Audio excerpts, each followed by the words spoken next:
Welcome to She Counts, the Real Talk podcast for women in accounting. We're your hosts, Nancy McClelland and Questian Telka.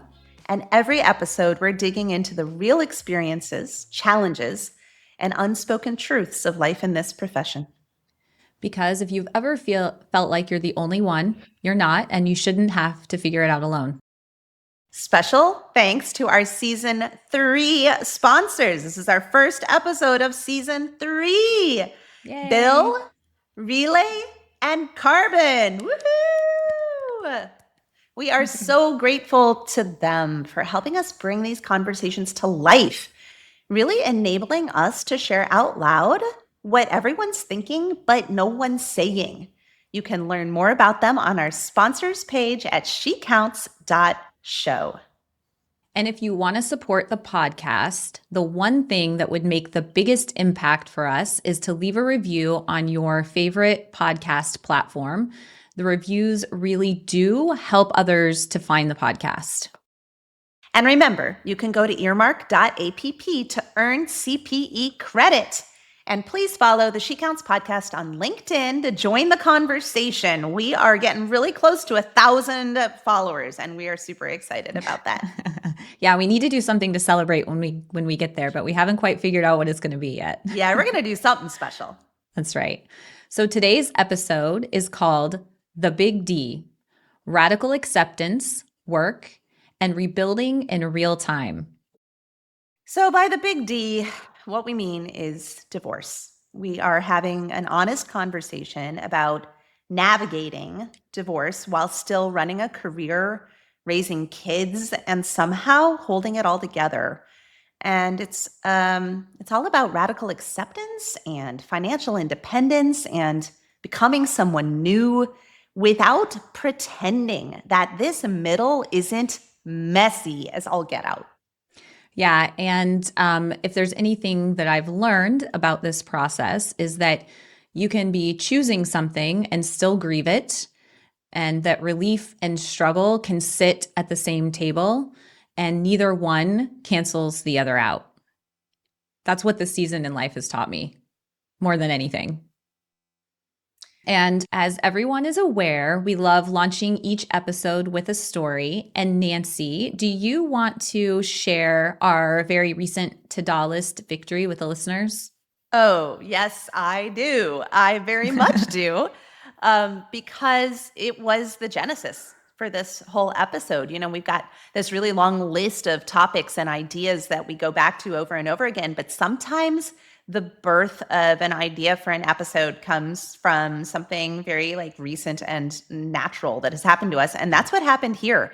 So Our very most recent episode, the final one of season 2, was with Valerie Heckman of OnPay. And she was teaching us about her to-do list and the practice of not only recording the things that you have to do and scratching them off, but actually writing down the things that you've accomplished and saying, yay me, even if it's something really small. So we were talking about this in the last episode, and Questian says something like, oh, I am really motivated by gold stars. So like the ones that you get in elementary school when you're a kid and you have that chart, right? With all the, yeah. Exactly. And so I was like, you know what would be a really nice thing to do for her? She's been going through a tough time recently. And one of my love languages is gifts. So I got onto Etsy and I found someone who makes adult to-do lists with gold stars. Like star chart, gold, not a star chart like an astrological star chart, but like a gold star chart. And for those of you who are watching the YouTube of it, I've got a picture of it right here. So there are all those beautiful gold stars and this weekly tracker. And I sent this to her and I get a text that says, oh my God, I'm crying. And then she wrote, I just had to read over my 31-page divorce paperwork and I added getting through it to my to-do list. I am happy, but it's also so incredibly sad. Yeah. And I was like, hey, those aren't mutually exclusive. Of course, you're proud, you're relieved, you're happy. And it's also the end of something that was a huge part of your life. Yeah. And those things aren't mutually exclusive. And so we started talking about it. We started talking about this dialectical behavior therapy concept of radical acceptance and the awareness that two seemingly opposing things can be absolutely true at the same time. And so we decided this can be the right decision and still feel devastating. You don't have to pretend like it's one or the other. Yeah, that's right. And that moment made me realize when we were talking about that divorce is radical acceptance, like in pure real life form, right? So two Yeah. really opposing emotions can exist at the same time. So there's the relief that it's over or almost over, and you've gotten through this process and you made those decisions. You can also find strength and be exhausted and wanting it and still struggling to get through it at the same time. And this has been like one of those times in my life where I have experienced, and this is kind of the like two polar opposite emotions and scenarios happening at the same time, where it's like there's this really big struggles and something really difficult happening, and also some incredible, really amazing things happening at the same time. So, and for our listeners who may not be familiar with it, can you share, Nancy, what radical acceptance kind of is? Yeah, absolutely. As a matter of fact, I I almost wish I were back home in Chicago instead of in Mexico right now, because I would have gotten out my favorite mug, which was a gift to me from years ago. A former COO who had hired me to do some consulting for their company. She saw how hard I was always trying to change reality, to like wish that it were different. And I was constantly revisiting, like, if only this had happened, then we wouldn't be dealing with this. And but what if it had gone this way? Wouldn't that have been? And she was just like, dude, it is what it is. Let it go. It is what it is. And she finally bought me a mug. And it was one of my very favorite mugs. And it says really big on it, it is what it is. And that is a really great way to sum up this dialectical behavioral therapy concept. Dialectical means acting through opposing forces. It acknowledges that pain is part of life, right? But we can, if we implement radical acceptance, we recognize that it is what it is, we can keep that pain from turning into suffering by accepting what is and not constantly ruminating. Like, this is unfair. Why me? If only this had been different. If only I could go back in time, right? Instead, you go, look, it is what it is. And you allow yourself this freedom to move forward, and you will survive. Yes, it is awful. Yes, you are sad, but you're relieved and you will survive, and there is still joy. So it's this combination of validating the pain and recognizing that it is not the whole story. Yeah, absolutely. I mean, it for anyone who's experienced it, I'm sure that they can completely relate and understand. And then there are so many other scenarios in life and in our careers where the same thing can be happening and be true, right? Yeah. Yeah, absolutely. And I mean, for you, it's been a long lead up, right? And I know you know logically, we talk about knowing versus all capital letters knowing, right? With your soul and your heart. You Mm-hmm. can know logically it's something's the right decision, and you're still feeling a lot of different emotions inside. Well, So, and a big part of the reason that it was such a long lead up is that just like logistically speaking, in North Carolina, they require this excessively long period of separation before they'll even let you go through it. So it just extends that time that it takes to get to that healing process. And it's a lead up also in trying to make the decision in the first place. right, right. That makes sense. So you've had a lot of fears, right? And a big mental load. Um, Talk to us about, the fear of being the sole breadwinner and the mental load of having kids Yeah. and custody changes and running a business while your personal life is like, what, Well, you know, like what? Talk to I us. think that the fear of, being the breadwinner alone, what I had a really hard time with was it's like when you have a partner, you're able to rely on them. So if one of you is having a tough time professionally or financially, then you have the other person to kind of lean on. And so it's like going into it trying to make the decision like I'm going to do this and what is that going to look like and what is it going to bring is terrifying. And then it changes the way you make business decisions because I was much less risk averse than I am now. And one of the things that actually happened, and it's like we were already separated. I mean, this has been a process, it's been going on for over 2 years. One of the things that happened in this process is last year, I service, most of our listeners probably know, my firm services entirely outside of a handful of clients, nonprofits. And they all started losing funding.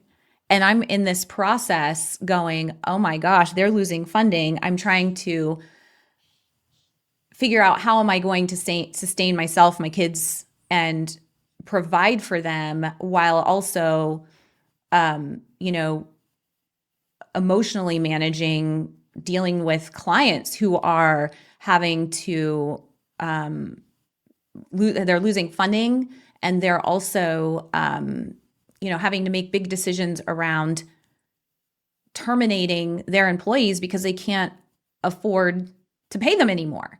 And Right. So so it's like, you're having these nerves about how much you're going to be earning and whether you're going to lose some of these clients or not, or whether they're going to reduce the amount of services. services, yeah, that you're providing. But then you've also got like they're afraid. They've got their emotions going on, and you're helping them manage that at the Oh same my time. I gosh. mean, that's Yeah. a lot of emotional load. Oh yeah. I feel like I should change my LinkedIn profile to, nonprofit therapist. And it's like I am right there with them. The reason that I chose to work with nonprofits is because I want to support their missions. This is, I didn't do it to become a millionaire.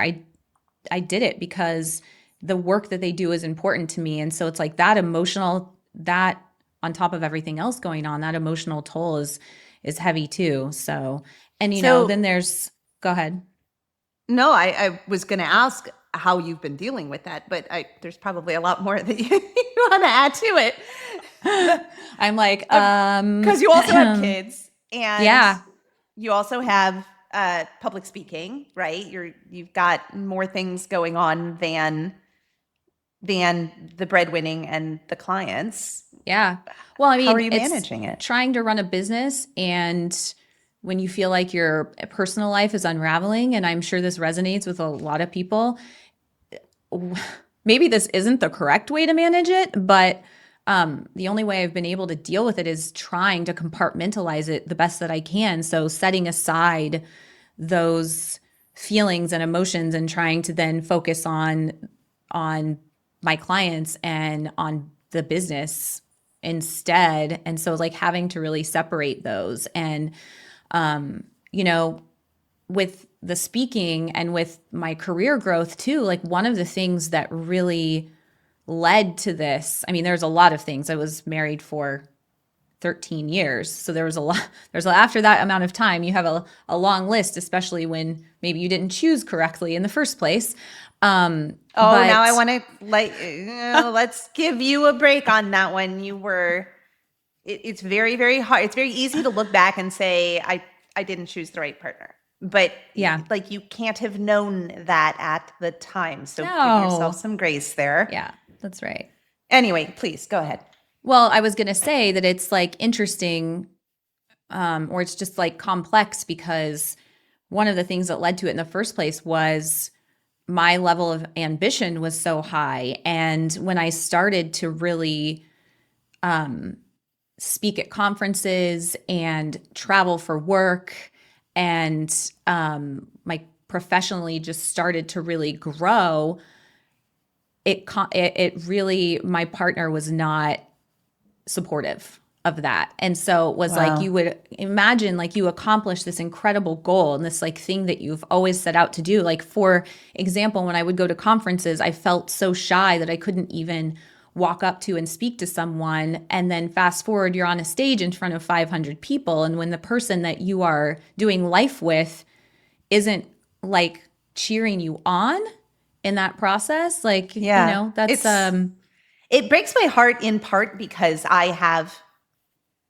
one of the world's most supportive partners, and so I you know what that do. feels like. I do. He's so You amazing. really do. He travels with me because I have this severe neuropathy, and he does my physical therapy, and so he actually travels with me to all of these conferences and carries my luggage and does my PT and helps me manage all of this stuff. And he celebrates the wins. And when he can get into the room, he'll even record video I for me or know. take pictures. It's wonderful. That's what I was going to say. I'm always like, Mark, grab photos of us.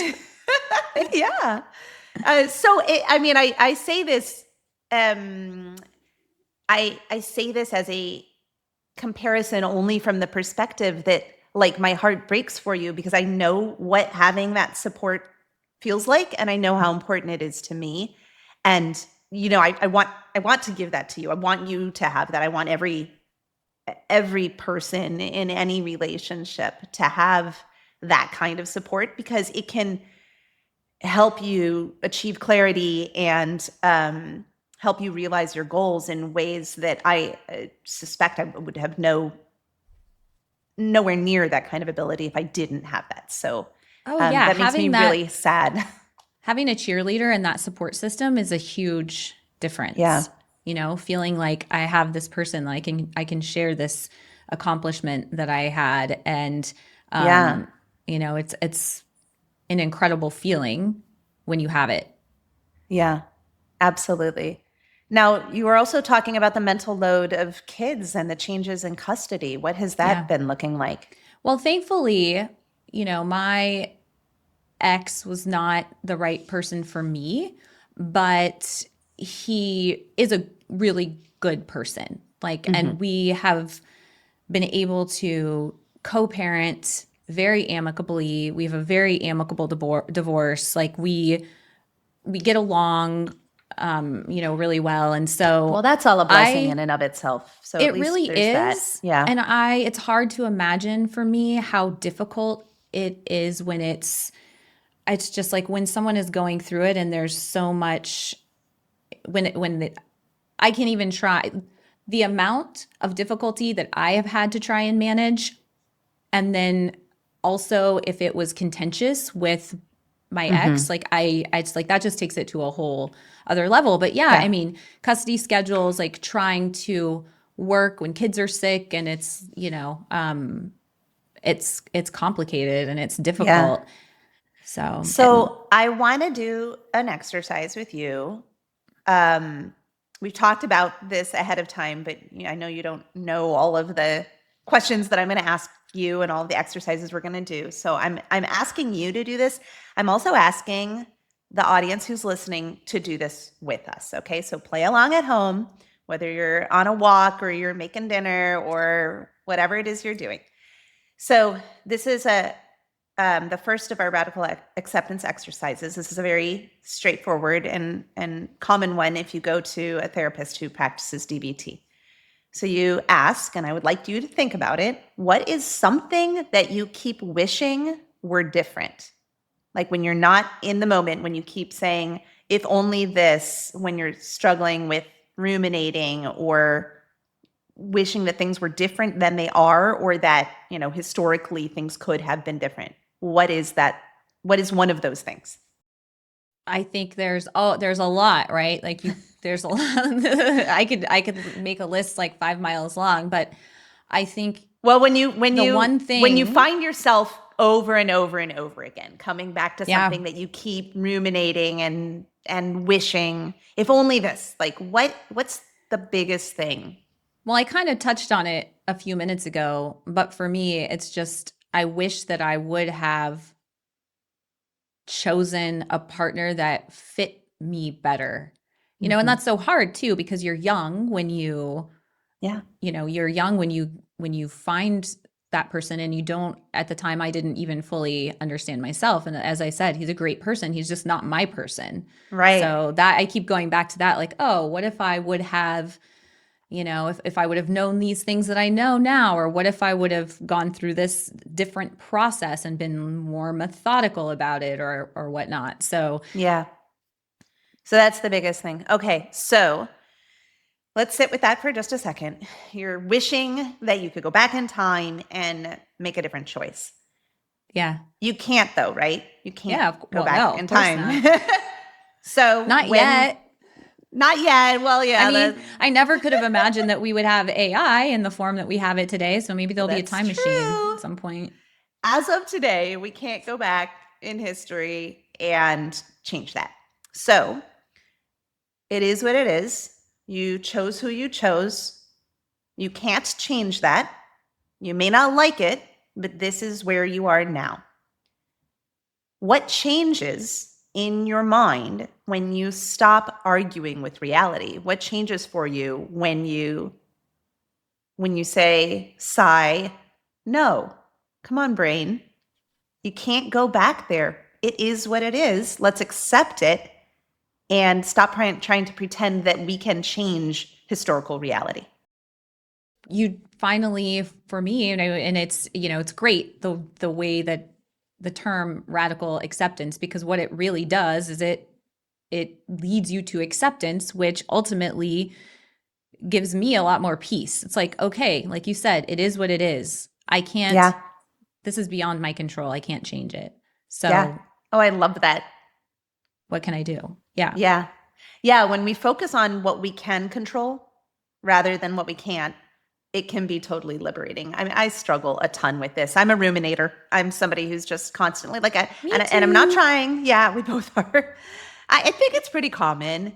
Um, I'll catch myself. I'm doing dishes or something, and then I'm like, oh my gosh, I'm still going over this conversation I had with a boss I had 30 years ago or more. And what if I had come back to her and said this? And I'm like, I'll catch myself doing it. And I'll be like, Nancy, what are you doing? And when I catch myself and I stop arguing with that reality, it's liberating, right? Like for you, you Yeah. talk about that sense of peace. And then you can take that energy that your brain is spending, like fighting this existence, this truth of life, and we can channel it into something way more useful with like, coping mechanisms, Yes. compartmentalizing like you were describing, or self-care. Because when we fight reality, and this is again something I have to remind myself of a lot, when I fight reality, it does not change reality. It actually gets me stuck in a way that acceptance sets me free. Yeah, and I think that it is, so I do the same thing. I tend to ruminate, and Mm-hmm. I think what's important is that for me, that's how I process, but it's like it's okay to ruminate. What I think is not okay is exactly what we're talking about, which is going back and saying to yourself, well, what if I did this, and what if I did this, and what if I did this? But like going through and thinking it through and like remembering it, that's what helps me process it. But it doesn't help to sit there and think of all of the ways that I would change the behavior that I already had, or the Yeah. choices that I already made. Yeah. Yeah, absolutely. Well, talk to us also about some of we talked about the word dialectical and these opposing forces. I know that you're also dealing with these opposing forces internally, because I'm one of the people that you WhatsApp when when this is happening to you. So some examples that you've shared with me and I'd like for you to talk about and share some more with us would be showing up on stage, but looking like I have it all together Mm. and I'm going to teach you, and then like privately you're just breaking. You're just Oh yeah. breaking. Yeah. And like being publicly the strong one so that your children don't necessarily have to watch your pain and suffering is another example. Talk to us about those things and also the others that, are you're struggling with simultaneously. Yeah. So when I think about, so the first thing that you mentioned was, showing up on stage. And I think this is, if I'm just being like raw and honest, is part of the reason that we're talking about this was because you and I were talking about it. And I was like, well, divorce rates are high. So there have to be so many other women in our industry that are going through this at the same time. And like, I wanted to share it and I wanted to talk about it because I do feel like often instead what people tend to do is like, okay, I have to show up as, and I want to show up as the best version of myself, but then there are also these internal struggles. And so it's just honestly, just accepting that it is that way and taking that time and saying, okay, what do I really want? Right? Like I need to look into the future a little bit and say, it's like, what are my goals? Where am I trying to get to? And that's what I try to focus on that. And that does tend to help me compartmentalize a little bit when I am needing to do something it's like, this is important to me. Doing the podcast is important to me. Showing up on stage and speaking and teaching and mentoring are important to me. And so it's like, But you said to me, you also said, but I don't want to pretend. I want to show up in these spaces and I want to be a resource for people, but I do not want to pretend like I have it all figured out and that I'm together. Like it's no, because there's a big cognitive dissonance for you personally, but also it's not helpful to other people when they think, oh, that person over there has it all together. And you're like, no, but I don't. But I no, don't. no. And what's interesting is if somebody comes up and asks me or talks to me about it in person, like I'm very open about it. I remember when I was on the Advisory Amplified tour, I also had, so in the fall, I have to pause because it makes me upset. I lost someone very close to me. And when I went to that tour, I saw Valerie there actually. And she came up and she asked me how I was doing. And rather than saying, hey, I'm fine and I'm good, I said, this very close family member of mine who is my stepdad, who is a second father to me, is dying. And she was so warm and compassionate and lovely about it. And it's like those, just being real and sharing those moments and her being compassionate was incredible. And, I think it's important to tell other people what you're going through and what's happening so that they feel comfortable sharing. So you're not always in these professional spaces where you feel like you have to be somebody that you aren't at that moment. Absolutely. The session that I'm going to be teaching in June at Scaling New Heights is vulnerability as a strength. And we're going to have a panel of I love people who that. are going to open up about some of that stuff. And what you just said was perfect. I mean, and it gives other people permission to say, oh, wait, we're not just saying I'm fine. Yeah. I'm not just saying I'm fine. And one of the things that I don't like about certain professional environments is that this idea that we aren't human beings, that you have to show up to work and be a robot and you can't have feelings and you can't have emotions. And I, when I was young, people used to say to me, you're so emotional. And I am. And it used to really offend me. And now I'm like, thank you. You're right. I am. Yes. And it Oh, is my that's strength. beautiful. This is my strength. This is so, Oh, God, I love that. When someone says you're so emotional and you say thank you. Oh, yeah. I got to use that one. That's beautiful.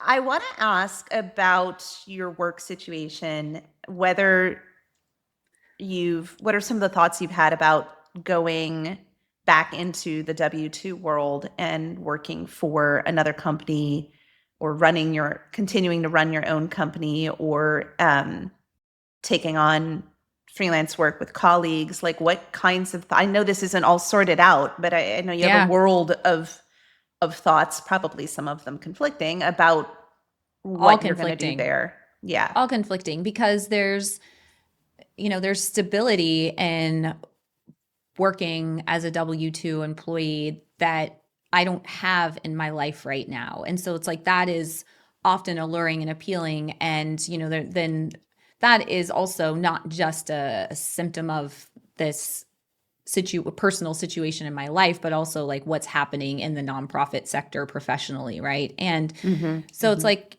there are also my goals and the things that I want to accomplish and kind of where I want to go from here. Like what's my next phase? And so it's like working through figuring out like how can I find the stability that I'm looking for, both emotionally, professionally, and then also fulfill kind of the goals and dreams that I have too. And so it's like I can't say that I have it all figured out. I kind of am getting close. But yeah, I mean, I when I've you said gotten that, it's like, some I've gotten some texts that have been like, I'm definitely doing this. And then a couple weeks later, okay, I figured it out. I'm definitely doing opposite thing. And then a yeah, couple of weeks later. So like it's getting more clear yeah, it's as getting you more go along. clear, but it's also like working that through. And then when I get to the point where it's decided, like one piece of advice I always give to people that is to trust your instincts, to Mm-hmm. trust your gut. And so my gut hasn't told me that the thing in front of me that that I'm trying to decide on, like it has not told me this is what you need and should do. Like I'm still quite not quite there yet. And so, Yeah. because I think about, I love my clients. I would love to continue working with them and kind of grow my business. But then I also loved working in a nonprofit when I did. And so it's like there's a part of me that's like, oh, I loved being able to really go deep in one area. So, So it's there's not just, just about the instability and fears of breadwinning and such. It's also about like which environment, if I don't necessarily have that support at home, what about working in an environment where I do have colleagues surrounding yeah, me? yeah. And I will say I miss that. I'm Yeah. sure there are a lot of smaller firm owners that feel that too. It's Yeah. like I'm pretty introverted, but I do love having somebody to bounce ideas off of. That's why you and I work so amazingly well together. It's like you pull all these creative ideas out of me, which is the catalyst for the podcast, right? So Oh, I that's miss such a that. nice thing for you to say. Oh. Well, let's do another exercise now. Okay. And again, listeners, please mentally do this with us. It can be kind of emotional. I want you to just like allow any disappointment or sadness or grief to just arise within you, and we're just going to look at it, right? Because Yeah. we're going to move through this. So let's think about this particular area. What is in your control and what isn't in your control? And start going through like what and this can be about any of the things that you've talked about, but I think it would be most interesting to hear like job wise, like what is in your control, what's not in your control. Yeah. Well, I mean, if I'm thinking about my firm, what's not in my control is when, you have a president or your government decides to pull funding from your client, your primary, many of your clients' primary funding sources, like completely not in my control, right? Yeah, not Absolutely. whatsoever, even a little bit in your control. Okay. Right. And it's like not, you can't really prepare for that unless you work with, you know, many different, if you're a generalist or you have multiple niches. It's like if you have, and there are people who can definitely resonate like this has to be familiar because there are so many people who niche in a certain area. Yeah. And it's like if the real estate It's market tanks, encouraged. for It's definitely example. Yeah. encouraged. Yeah, Yeah. exactly. Yeah. So that's what's in my control, or that is What's what's not in not your in my control. So control. what Yeah, is of course. something that is in your control? Well, what I do about it, how how I manage my emotions, how I choose to react. I could throw my hands up and cry and say, place all this blame and be angry that this thing has happened. And like for a moment, of course, I felt that way, more so angry for my clients than for myself and for the people the missions that they support and all of the all these incredible services that they offer communities that are underserved. Yeah. And so it's like, certainly I let those feelings happen, but then, it's like, I can't change it, but what can I Right. do instead? So, that's what's in my control. And then what are some examples of things that you are either doing right now or might need to do that are painful Ooh, yeah. but necessary? Well, I definitely had to completely, I'm like restructuring, and I've had to like pull back. I had to like really think about focusing on my clients and their needs, because they have a lot more needs from me right now than they would typically. And so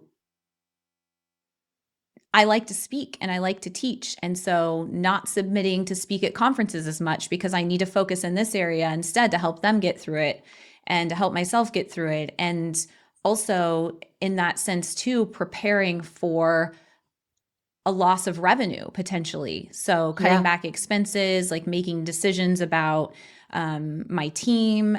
Those are painful but necessary decisions that have to happen.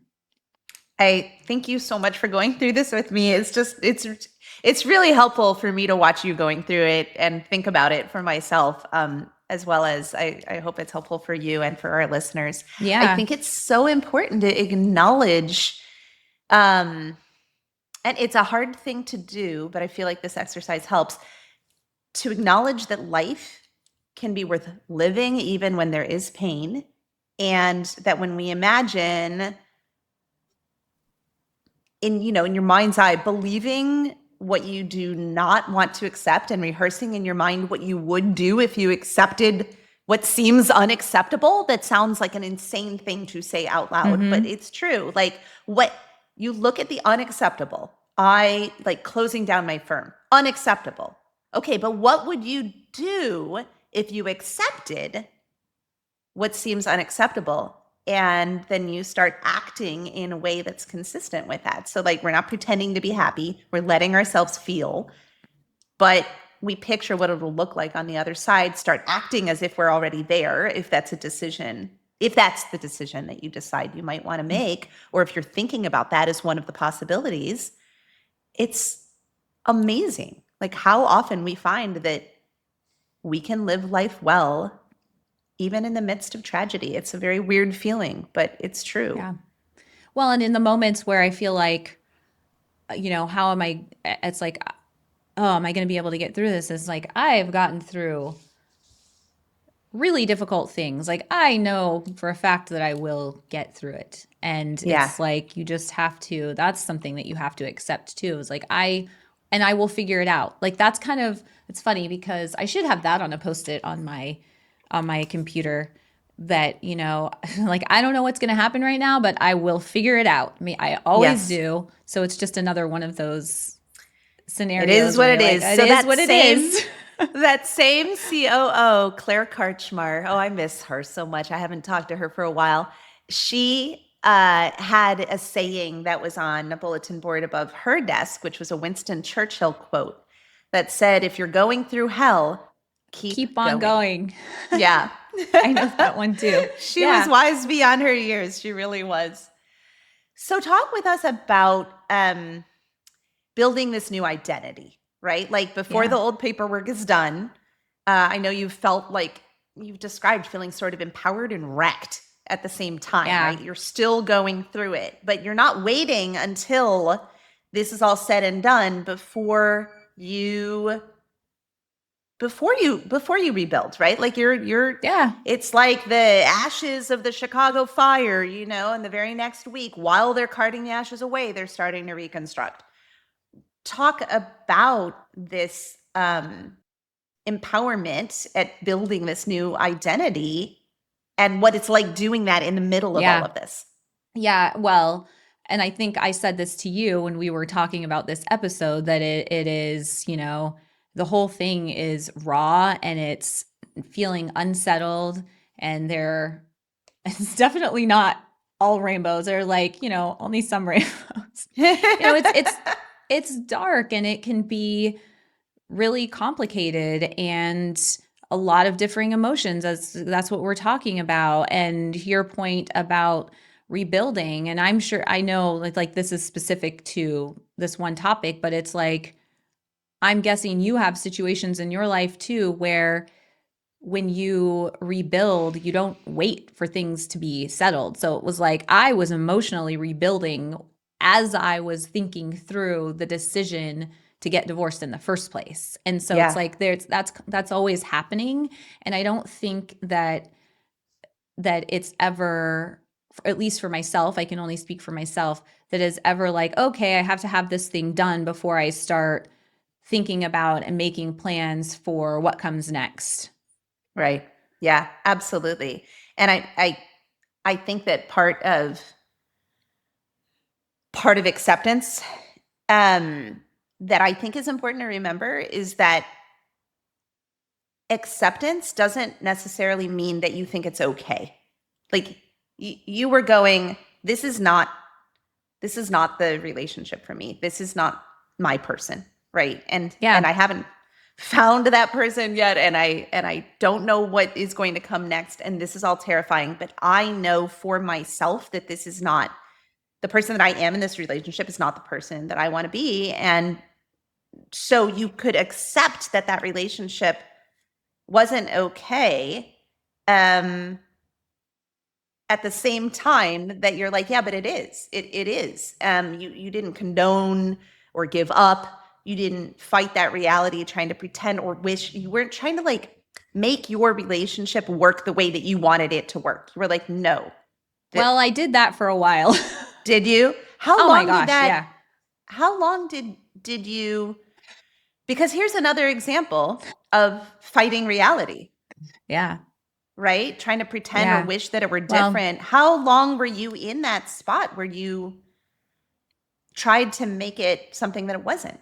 well, it's hard because, it's a big decision and there's so many pieces like Mm-hmm. children, and for Yeah. me, kids were a big part of that decision. And then, professionally, can I support myself? And so there were a lot of questions that I was asking myself or things that I was thinking about. And so it was a long time. Like I couldn't tell you the number of Yeah. years, but it But was you're talking about years. years though. Years Years. where you were fighting the I want this to be different and I'm just going to try to change it, not accepting the reality that Yeah. you eventually Yeah. discovered. And, Yeah. for some people, that may be different. Like they may have a different view or philosophy on being married. And I'm not here to tell anyone how it should be or to judge it or whatever. But this was, you know, that was how I personally managed it, right? Yeah. Everybody would do different things or have different ideas about what the right thing to do was. But I'm someone who's like, I'm going to make my best effort, right? So that was part of it was, Mm-hmm. Mm-hmm. you and I are both perfectionists. And it was like, well, I have to give it my all before I can say, okay, That's a this really good is, point. yeah. Yeah. So recognizing the difference between trying to change reality and accept it, there's a very blurry line there when you're like, no, I am going to try to change reality. I'm going to try to make it better. I'm going to give it my best effort. And at some point, you have to recognize, at least you were able to recognize, no, I have to accept that this isn't going to work. I'm in a difficult spot. I can't change it right now. I'm going to stop wasting energy wishing it were different and trying to make it different so that I can focus on my next step. Yeah, absolutely. That Yeah. you said that perfectly. Oh, thank you. I appreciate that. So, um, the big fear, the breadwinner energy. What if revenue drops? What if custody shifts? Should I get a W-2 job for stability? But then you use flexibility and like, what? Oh my God, it's overwhelming. Well, you said like the big fear, and then you named a couple of them, and like literally those were the two scariest things to me, and they both happened. Okay, It was like, good, you know, great. So, talk to us. What is security?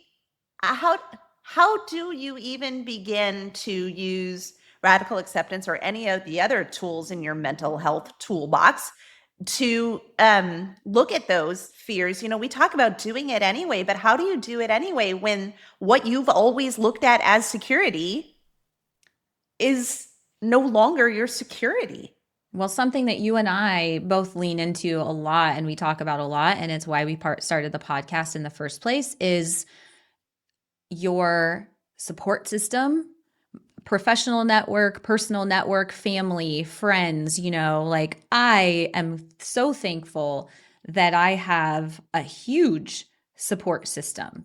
And so that is like number one for me is a network. And just security is being able to adapt, or looking at your earning capacity. And one thing that unfortunately, it's like one of the other things is resilience, right? And unfortunately, I think resilience is often, it's not always, and it can be built without adversity, but it is often built out of adversity. And And you've had plenty of that. I've had Lots plenty of of that. practice. Yeah, lots of practice. And so I've maybe that's what gave me the courage to do it in the first place. That's actually a really good point. I don't feel like that has come up in conversation before. Yeah.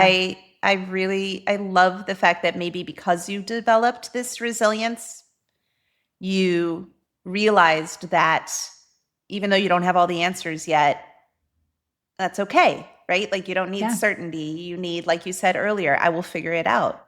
Yeah. I mean, I guess in a sense, that's just like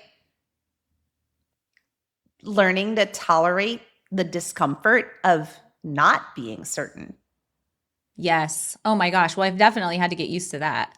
It's like several, years worth of that. So it's like you can crave stability and, grieve lost flexibility if you're transitioning career wise. Yeah. And I, well, and you're forced to not know the answer yet and to still keep moving forward. Yeah, yeah, absolutely. What in some case you're like, what are my choices?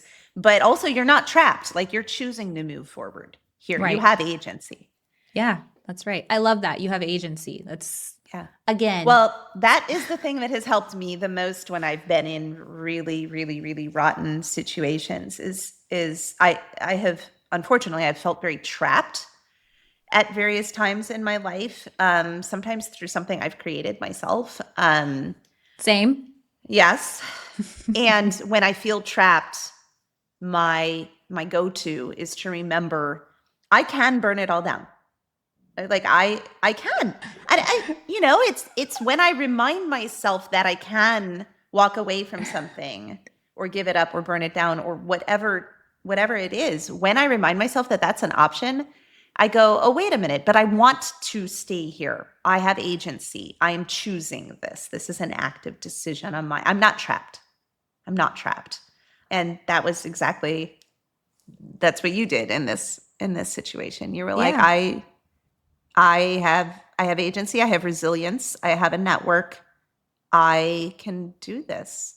Yeah. And I think so often that we lose sight of the fact that we really do have agency. It's like, well, I can't do this and I can't do that. And this is not a choice and this is not an option. And it's like, if you take a step back and look at it, like it's always an option. Like there may Yeah. be I don't want to say consequence. What's the word I'm looking for? There may be like a particular fallout from a choice, but it could Mm-hmm. also be something positive too. And so we do have choices to make. And That's empowering when Yeah, you really recognize that. that's so true. That's so true.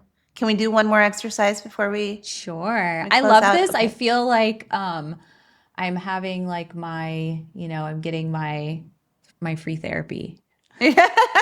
Well, I am not a therapist, but I have a really good one, and she's taught me a lot of tricks for my toolbox. All right, so for 30 seconds, I want you to let yourself to fully imagine the worst case scenario, right?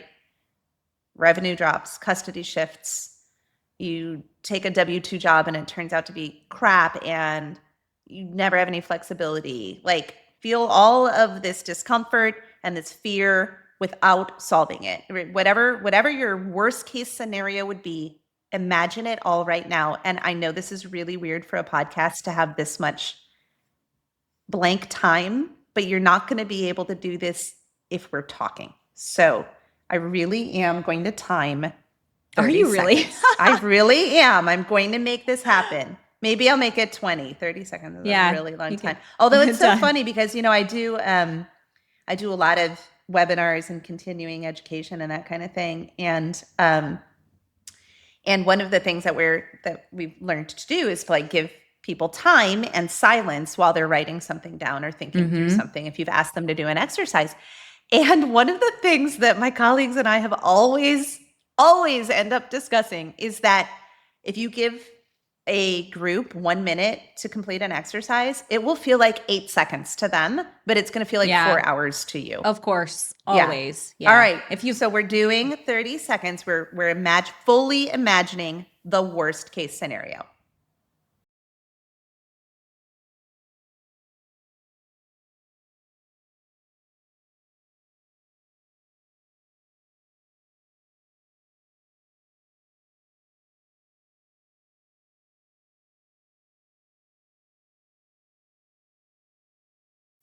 I'm already uncomfortable. You're supposed to be doing the work. All right, that was close enough. We made it 23 seconds. All right, How long so did we make it? That was 23 seconds. Oh, that was pretty good. Okay. Yeah, you did a good job. All right, so did you fully imagine your worst case scenario? Yeah. Well, and this Okay. is actually really easy for me because I'm good at that.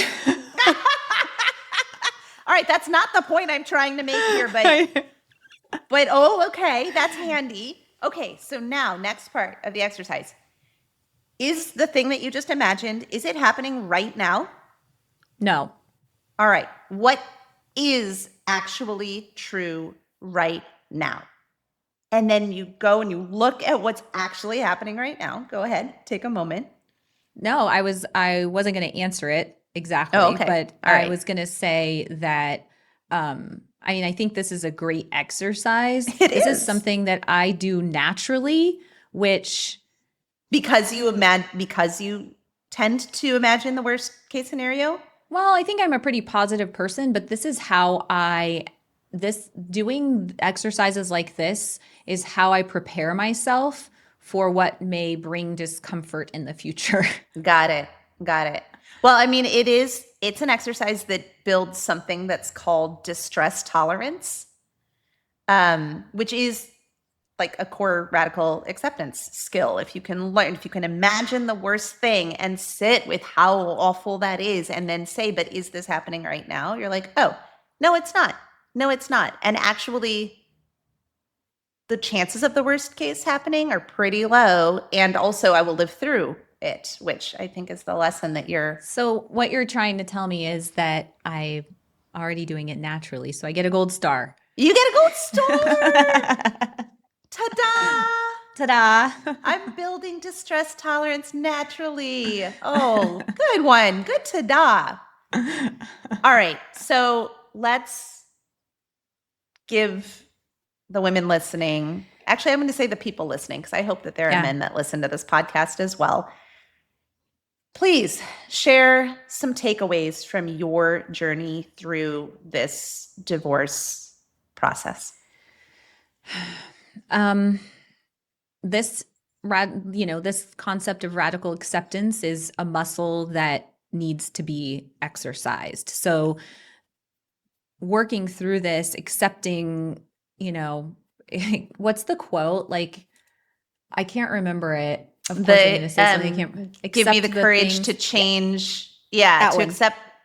I have to remember how that one goes. That should have been our ending quote here. I know. I know. The courage to accept. I have to look this one up. To And the accept the things wisdom to I know the can. difference, I know, is how it Yes. ends. Yeah. Change the Anyway, things I can, accept what I can't, and the wisdom to know the difference. I can't believe you just rattled that. I, it's Thank not you. exactly right, You but it's saved me. close. Um, well, and I think in practical terms, career-wise, know your earning power, right? Know your earning power, your numbers, where you are financially. That's a huge piece of advice. Like always do that. Because that gives Because you the confidence to know that you'll get through it, and mhm, also to keep an eye on what to actually know what the worst case scenario could look like. yeah, that's right. Don't outsource your financial awareness, you Yeah, know? yeah, Um, that totally makes sense. and I mean, there are classes that we teach that have been taught at conferences for, and I can't remember the term for, like, what happens if your firm is in an emergency Oh state or yeah, situation. Jennifer Dymond teaches a really good Yes. course. It used to be called "I'm Dead, Now What," but I think she decided to change it. It's a contingency plan. Yeah, a contingency Yeah, plan. So build optionality before you need it. Have contingencies. Think yeah, about them. Think about, and this isn't just about divorce. This is just anything in life. You know, if you're a business owner in your career, like if there are certain situations that take place in your life, like how will you manage them and handle them? And you can't really know before. So, yeah, um, yeah. So that's like a combination of using radical acceptance to figure out what your next step is going to be and plan for it. that's right. Like to actually, yeah, I love that. Well, also, I just want to remind you because I know you can be kind of rough on yourself, and I'm guessing some of the other listeners out there might need this reminder as well. But No, I female accountants aren't hard on themselves. What are you talking about? That never happens. right. Well, I brought up one of my favorite poems numerous times on the podcast, Desiderata by Max Ehrman. And in it, he says, many fears are born of fatigue and loneliness. So, to go back to that resilience that you were talking about and building a network before you need it, also, some really practical stuff. Try to eat well, exercise, and rest, connect with others. So Um, important. yeah, yeah, remember that. Yeah, that's right. And, something that I will tell people who are in this situation or might be in the future is, my marriage ended, but I didn't. So, Yeah. and Oh, neither wow. will anyone else. Yeah. That was a pretty heavy conversation for a post tax season celebration. Ta-da! Ta-da! Honestly, I feel like I learn so much from you every time that we talk, but especially on a topic where I feel like I know a lot about divorce from the perspective of the child who went through it. I mean, my dad's been divorced twice and my mom's been divorced 3 times, and she actually won the award at her high school reunion for having been divorced the most times. Um, yeah, they gave her a mug. She was really Wow, that's excited about really it. funny. She's so funny. She held the mug up as she was like accepting this award and said, "Gosh, well, I guess this right here makes it all worth it." So, I know where you said that was your mom. That was my mom. Yeah. Well, we know where you get your spicy from, don't we? Yes, this is true. There's no question about that one. There's no question about that one. Well, as we wrap up, we would like to ask listeners to follow our LinkedIn page for the She Counts podcast and to join in on the conversation by sharing under the episode, The Big D, Radical Acceptance, Work, and Rebuilding in Real Time. What are two completely opposing emotions that you have felt simultaneously in your life? Such a good question. And before we sign off, we like to leave you all with a quote. And today it's going to be mine. I'm grieving, I'm relieved, I'm scared, and I'm strong. And none of that cancels the other. And I am just learning to let it all be true. It's really beautiful. Thanks, everyone, for being here with us on She Counts, the Real Talk podcast for women in accounting. If something in today's episode hit home for you, well, that's exactly why we're doing this. So you feel seen, heard, and never alone. Remember that you can get CPE credit for listening at earmark.app. Links to that, as well as how to learn more about our sponsors' solutions and any other resource, will be in the lovely show notes that Nancy makes for us every week. And please subscribe and leave us a review because it really helps other people find the podcast. And please share with another woman in accounting who needs to hear it too. And we'll see everyone again in 2 weeks.